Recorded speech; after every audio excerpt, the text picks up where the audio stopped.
ലോകകപ്പ് കഴിയുമ്പോൾ ഓരോരുത്തർ ഗോൾ അടിക്കുമ്പോൾ എന്തുകൊണ്ടാണ് അവർ പിതാനും പുത്രനും പരിശുദ്ധാത്മാവും നടക്കുന്നത്? അതായത് 10 മെത്രാന്മാർ വിചാരിച്ച നടക്കാത്ത സംഭവമാണ് ഒരു ഫുട്ബോൾ പ്ലെയറെ കൊണ്ട് നടക്കുന്നത്.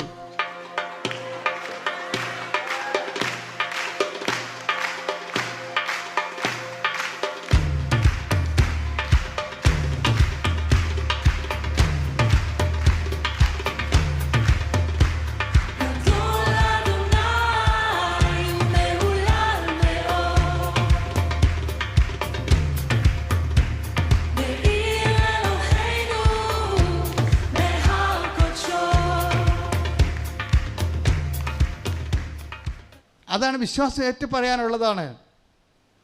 അതാണ് എൻ്റെ വിഷയം എന്നത്. അതായത് നിങ്ങൾ ഏത് സാഹചര്യത്തിലായിരുന്നാലും കർത്താവ് എന്താ പറഞ്ഞത്? മനുഷ്യരുടെ മുമ്പിൽ എന്നെ ഏറ്റു പറയുന്നവനെ. അപ്പം മനുഷ്യരുടെ മുമ്പിൽ എന്തിനുള്ളതാണ്? ഏറ്റു